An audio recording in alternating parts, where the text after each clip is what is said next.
My name is Donna Freeman, and I am 29 years old. I am a high school teacher in Fort Wayne, Indiana.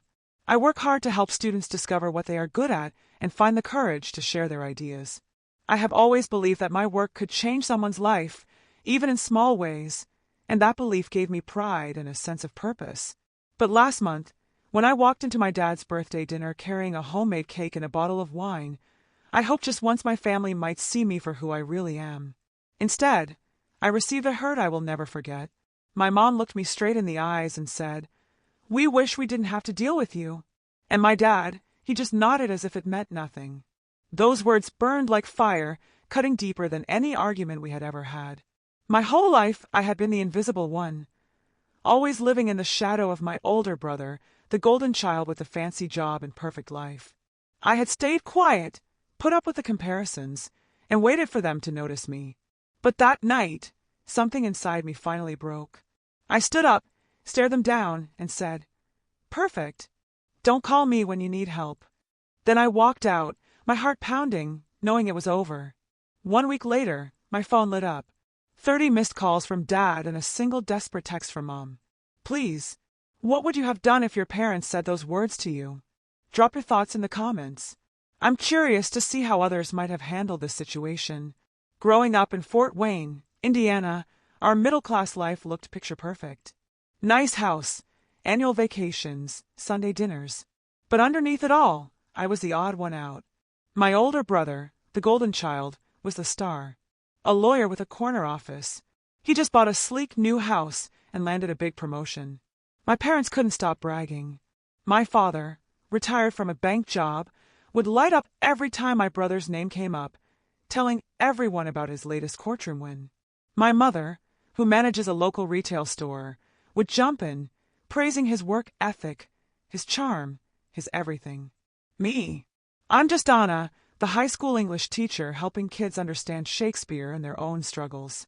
I love my job, but to my parents, it's a dead-end career, not ambitious enough. For years, I tried to win their approval. I organized family events, Thanksgiving dinners, birthday parties, even a surprise anniversary for my parents.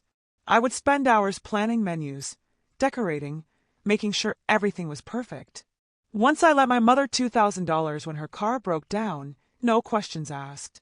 Another time, I drove 3 hours round trip to pick up my father's old friend from the airport when my brother was too busy.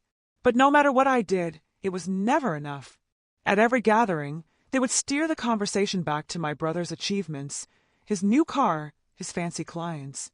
If I mentioned a student I had helped through a tough time, like one who had nearly dropped out but graduated because of my support, my mother would nod politely, then say, "That's nice, but your brother just closed a huge case." My father would agree, adding, "He's really going places." It wasn't just the dismissal that stung. It was the constant comparison. Growing up, I would hear, "Why can't you be more like him?" My brother soaked it up, never once defending me. His wife, always by his side, would smile and nod as if I didn't exist. I kept showing up, though, hoping one day they would see me. I would call my mother every week, checking in, offering to help with errands. I would sit through their stories about my brother, swallowing the hurt, thinking maybe this time they would ask about my life. They never did. My best friend, a fellow teacher, kept telling me to stop trying. "They don't deserve you," she would say over coffee at our favorite Fort Wayne diner. She was right, but I couldn't let go. Family is supposed to matter, right? The worst part was how they took me for granted. Last year, I spent weeks organizing my father's retirement party. I booked the venue, sent invites, even paid for half the catering, $500 out of my own pocket. My brother showed up late, gave a quick toast, and got all the credit. My parents thanked him for making it special. I stood there forcing a smile while my mother hugged him. They didn't even mention my name. Another time, I helped a student write a college essay that got her a full scholarship. I was so proud. I told my parents at dinner. My father barely looked up from his plate. "That's good," he said, then turned to my brother. "Tell us about that new client of yours." It was like I was invisible. I kept thinking if I tried harder, they would notice. I would bring homemade desserts to dinners, offer advice when my mother complained about work, even help my father with his taxes when my brother didn't have time. But nothing changed. My brother was their pride and joy. I was just the backup. My best friend saw it clearly. "They're using you," she said one night as we graded papers together. "You're worth more than this." I wanted to believe her, but walking away felt impossible. Family is supposed to stick together, even when it hurts. So I kept showing up, hoping for a moment when they would see me as more than a disappointment. That hope carried me right into my father's birthday dinner, where everything was about to change. That evening felt heavier than usual. I sat at the dining table in my parents' Fort Wayne home. The smell of roasted chicken and mashed potatoes filled the air.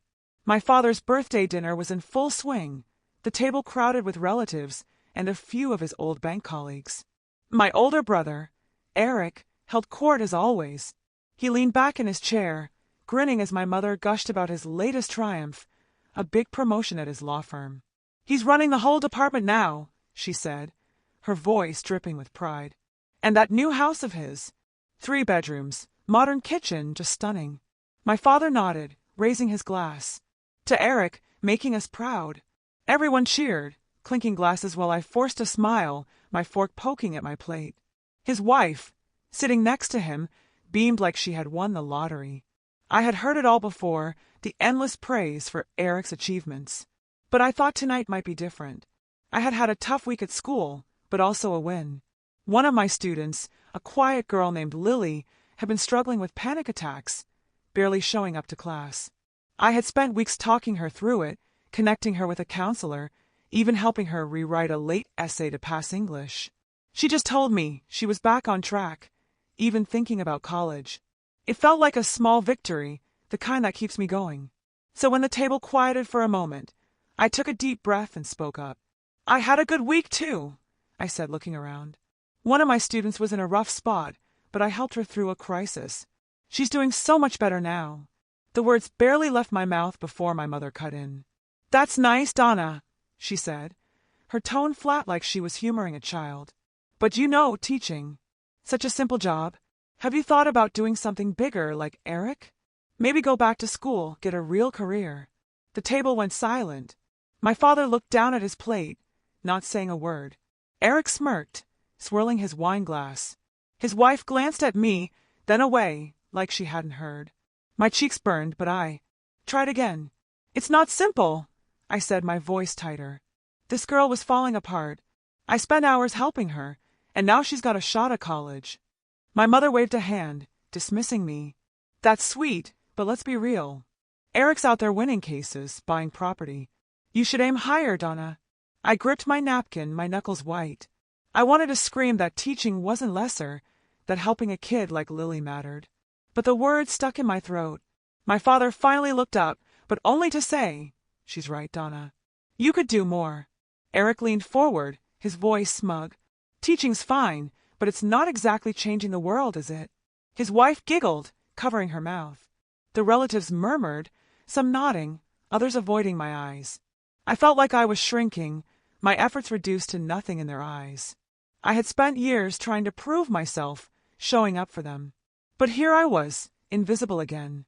The conversation shifted back to Eric, his new car, his next big case. I sat there, barely touching my food, the chatter blurring into noise. My mother laughed at one of Eric's jokes, her eyes sparkling while my father clapped him on the shoulder. I was just a guest at their table, not their daughter. Every word they said about Eric felt like a jab, reminding me I would never measure up. I kept my head down, trying to hold it together, but inside I was boiling. I had come to this dinner hoping for a moment of connection, but all I got was the same old script. Eric's the star, and I'm the disappointment.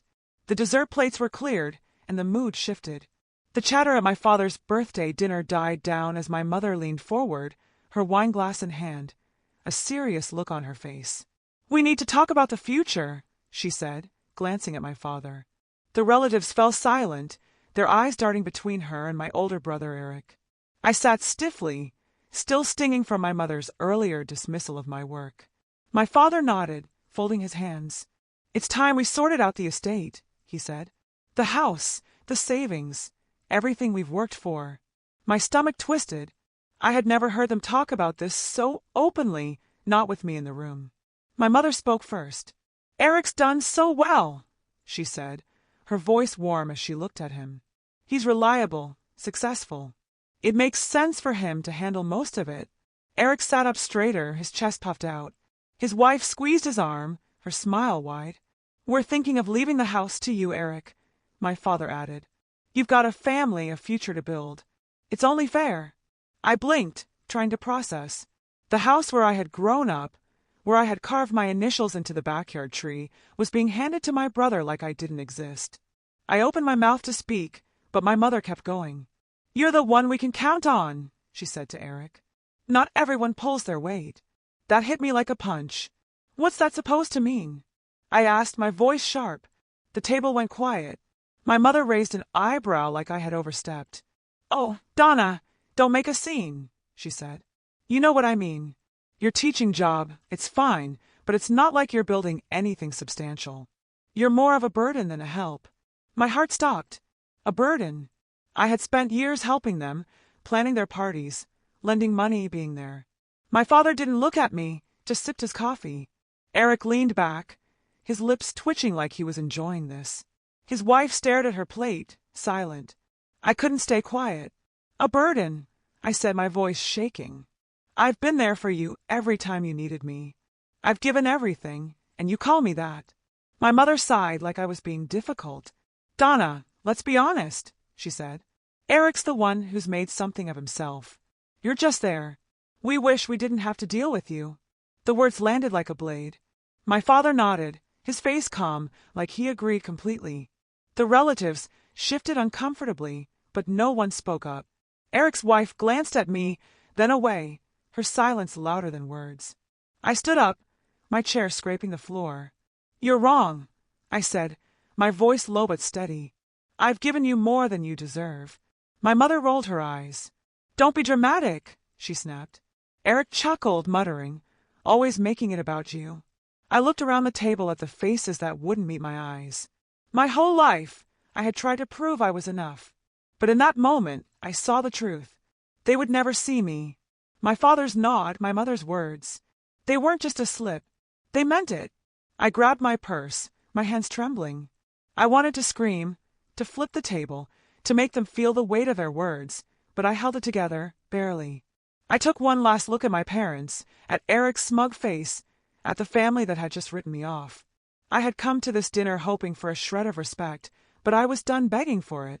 I turned, walked out of the dining room, and left my parents' Fort Wayne house behind, the front door clicking shut with a finality that echoed in my chest. Outside, the cool night air hit me like a slap. I climbed into my car, hands trembling as I gripped the steering wheel. I wanted to cry, to scream, to drive back and beg them to take it all back. But something deeper kept me still, a resolve I hadn't felt before. 4 years, I had poured myself into that family, trying to earn a place they would never give me. I had stayed up late planning their events, dipped into my savings to help them, sat through their endless praise of Eric. And for what? To be called a burden, to be erased. No more. I wasn't going back to that table, to that life of begging for scraps of their approval. I was done. Driving home to my small apartment, I felt the weight of that decision settle in. It hurt. God, it hurt. But it also felt like freedom. I wasn't just leaving a dinner. I was leaving behind years of trying to fit into their mold. I thought about my students, the kids I had helped find their strength, like Lily, who had smiled for the first time in weeks when she passed her English class. That's who I was. Not a burden, but someone who made a difference. I pulled into my parking lot, the streetlights casting shadows across my dashboard, and made a promise to myself. I was going to live for me now, not them.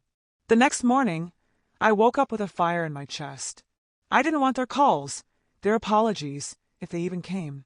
I sat at my kitchen table, sipping coffee, and wrote a list. First, I would protect my peace. I would change my number, my email, anything that tied me to their expectations. I didn't want to hear my mother's voice, or my father's excuses, or Eric's smug comments. I called my best friend, Irene, a fellow teacher who had always seen through my family's nonsense. I'm done with them, I told her over the phone. She didn't hesitate. Good, she said. You're worth more than their garbage. Her words steadied me like a lifeline. I spent the day tying up loose ends. I contacted my phone provider, switched to a new number, and set up a fresh email account. I didn't tell my parents or Eric. Let them figure it out. I thought about my father's birthday gift, a leather-bound journal I had picked out because he loved to write. It was still in my trunk, unopened. I decided to donate it to the school library instead. My mother's voice played in my mind. We wish we didn't have to deal with you. But I pushed it away. I wasn't going to let their words define me anymore. By evening, I felt lighter, like I had shed a weight I had carried for years. I called another teacher, Martha, who had invited me to a book club before. I'm in, I said, surprising myself with how sure I sounded. She laughed, thrilled, and told me about their next meeting. I also signed up to volunteer at a local community center, something I had always wanted to do but never had time for, always too busy with family obligations. That night, I lay in bed, staring at the ceiling, still hurting but certain. I was building a life that was mine, and I wasn't looking back. A week had passed since I walked out. My phone, now with a new number, buzzed with notifications from friends and colleagues, but none from my family. I had made sure of that. I had switched my email, too, severing every digital tie to my parents and Eric. The first few days were quiet, almost too quiet, like the calm before a storm. Then, the calls started coming to my old number, the one I had left behind. My provider sent me a log. 30 missed calls from my father, each one a silent plea I refused to answer. My mother sent a single text to my old email. Please. It was short, desperate, but it didn't move me. I had meant what I said. They didn't get to pull me back after years of pushing me away. I deleted the log, blocked their numbers on every platform, and moved on. Life in Fort Wayne took on a new rhythm. I threw myself into my work, finding purpose in my students. One boy, Jamal, had been failing English, too shy to speak in class. I started meeting him after school, helping him analyze poetry, watching his confidence grow with every line he read aloud. His first day on a quiz felt like my victory, too. Teaching wasn't just a job. It was my anchor. I leaned on Irene, my best friend, who had always had my back. We would meet at a local cafe, sipping lattes, laughing over her dating disasters or my quirky lesson plans. You're glowing, she said one day, her eyes bright. This is the real you. She was right. I was finding pieces of myself I had buried for too long. The book club I joined with Martha, another teacher, became my sanctuary. We met every Tuesday at a cozy Fort Wayne library, discussing novels over wine and cheese. I dove into stories, classics like Jane Eyre, modern picks like The Nightingale, finding solace in characters who fought for their place in the world. One night, I shared how Jane's resilience inspired me to stand up for myself. The group listened, nodded, and Martha squeezed my hand. You're stronger than you know, she said. It felt like family, the kind I had chosen, not inherited. I started speaking up more, sharing my thoughts without fear of being dismissed. The club wasn't just about books. It was about belonging. Volunteering at the community center filled my weekends. I signed up to mentor teens, helping them with homework or just listening when they needed to talk. One girl, Mia, reminded me of myself, quiet, eager to please, always overlooked. I taught her to write short stories, watched her light up when her work was praised. It healed something in me, giving her the validation I had craved. The center's coordinator, a coach named Roger, noticed my dedication. You're a natural, he said, his smile warm. We started chatting during breaks, bonding over our love for helping kids. He was kind, grounded, nothing like the arrogance I had grown up with in Eric. Those conversations sparked something new, a flicker of hope for connections that didn't hurt. My days were full, my heart fuller. I would come home to my apartment, grade papers with music playing, and feel a peace I hadn't known before. I wasn't running from my past. I was building over it. Irene and I planned a hiking trip, something I had never done because I was always too busy with family obligations. Martha invited me to a poetry slam where I clapped for strangers bearing their souls. Every step felt like a reclaiming, a way to prove I wasn't the burden my mother had called me. My work, my friends, my new routines. They were mine, built on my terms. 3 months in, I checked my old email one last time, curious. A few messages from my mother, one from Eric's wife, all unanswered. I felt a pang, but not regret. I had given them years of my loyalty. They had given me nothing but judgment. I closed the account for good, my fingers steady on the delete button. My life was moving forward, and I wasn't looking back. But the past has a way of catching up. 6 months had passed, and my life felt like my own. Then one Tuesday evening, as I was leaving the Fort Wayne Library after book club, an email pinged on my phone. It was from Wendy, my brother's wife, sent to my new email address. Someone must have given it to her. The subject line read, "We need your help."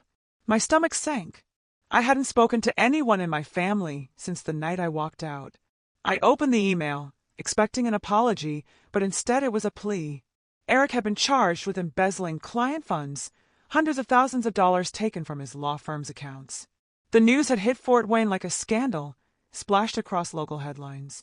My parents, who had pinned all their hopes on him, were ruined. They had sold their house, the one they had planned to leave to Eric, to cover legal fees and debts. Now, Wendy wrote, they were broke, living in a cramped rental, and she and Eric were facing eviction. "Can we stay with you, just for a bit?" she begged. "We have nowhere else to go." I sat in my car, the library's glow fading behind me, and reread the email. Eric, the golden child, had fallen. The man my parents had called reliable was a fraud. I felt a flicker of vindication, but it was drowned out by a deeper ache. They had chosen him over me, and now their world was collapsing. I thought about my mother's words, my father's nod, the years I had spent trying to prove I wasn't a burden. Wendy's email wasn't an apology. It was a demand, as if I owed them a lifeline after everything. I closed the email, my hand steady, and drove home. I wasn't going to let them back in. That night, I sat at my kitchen table, my laptop open, and drafted a response. I kept it short, cold, deliberate. "Wendy," I wrote, "I'm sorry you're in this mess. Contact a bankruptcy lawyer. There are good ones in Fort Wayne. I can't help beyond that. I didn't offer my apartment. Didn't suggest a meeting." I hit send and shut my laptop. The next day, Wendy replied, her tone frantic. "Please, Donna, just talk to us. We're family." I read it once and deleted it. Family. They had made it clear I wasn't part of theirs. I had spent 6 months building a life without their judgment, and I wasn't going to undo it for their crisis. I leaned on Irene, my best friend, to process it. Over coffee at our usual cafe, I told her about the email. "They're desperate," I said, stirring my latte. Irene snorted. "They made their bed," she said. "Eric's a crook, and they bet on the wrong horse. You don't owe them anything." Her bluntness grounded me. I had been so used to carrying their weight, planning their parties, lending money, that saying no felt foreign but right. I changed the subject, telling her about a student who had written a brilliant essay on Toni Morrison. Irene grinned, proud, and we planned our next hiking trip. My life wasn't perfect, but it was mine, built with people who saw my worth. At the community center where I volunteered, I kept my focus on the kids. Mia, the teen I was mentoring, had just finished a short story for a local contest. I helped her polish it, watching her confidence bloom.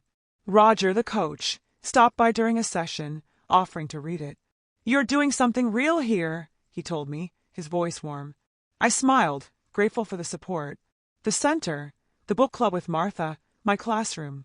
They were my anchors, not my family's drama. I heard through a mutual friend that my parents were struggling, borrowing money from relatives, their pride shattered. Eric faced jail time, his reputation in ruins. I felt a pang of pity, but it passed. They had built their lives around his success, and now they were paying the price. I kept moving forward, my days filled with purpose. I didn't check my old email anymore.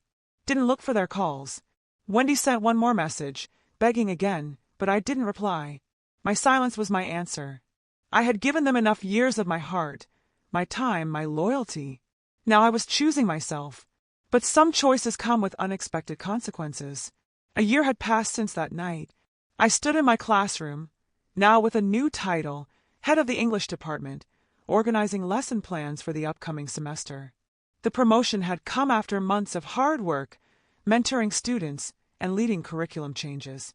My desk was cluttered with thank you notes from kids I had helped, their words a reminder of why I stayed in teaching. Outside of work, my life in Fort Wayne was full, rich with people who lifted me up. Irene, my best friend, was a constant. Our weekly coffee dates now included Roger, the the coach from the community center who had become more than a friend. Together, we had built a circle of trust, a chosen family that made every day brighter. I was happy, not because life was perfect, but because it was mine. My days were a blend of purpose and joy. At school, I guided my department, planning workshops to help teachers engage struggling students. One afternoon, I ran a session on creative writing, watching a shy freshman beam as her peers praised her story. It reminded me of my own journey, finding my voice, claiming my worth. After work, I would head to the book club with Martha, another teacher, where we dissect novels and share laughs over glasses of Merlot. Roger joined us sometimes, his quiet humor grounding the group. Irene and I still hiked. Our latest trip through a snowy trail left us breathless and giddy. I volunteered at the community center, mentoring teens like Mia, whose stories were now published in a local anthology. Each moment felt like a brick in the foundation of a life I had built without my family's shadow. I heard about my parents and Eric through a distant cousin. Their financial ruin was complete. The money from selling their house hadn't been enough to cover Eric's debts or legal fees after his embezzlement conviction. My parents were scraping by in a small apartment, their savings gone, their pride shattered. Eric was serving a 3-year sentence, his law career over. Wendy had moved in with her sister, struggling to rebuild. They had tried reaching out again through mutual friends, but I didn't respond. I had given them my loyalty for years, only to be called a burden. Forgiveness wasn't something I could offer. Not now.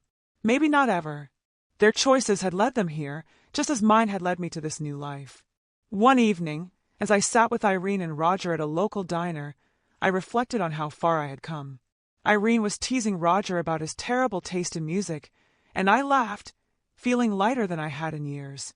I thought about the girl I had been at that birthday dinner, desperate for approval, shrinking under my mother's words. That version of me was gone. I had learned to love myself, not for what I could prove to others, but for who I was, a teacher, a friend, someone who showed up for those who mattered. Irene caught my eye, sensing my quiet moment. "You okay?" she asked. I nodded, smiling. "Better than okay," I said. Roger squeezed my hand under the table, his warmth a steady reminder of the life I had chosen. The biggest lesson wasn't about cutting ties or proving them wrong. It was about choosing myself every day, in every decision. I chose to surround myself with people like Irene and Roger, who saw my worth without me begging for it. I chose my students, who reminded me I could make a difference. I chose teaching, not because it was flashy, but because it was meaningful.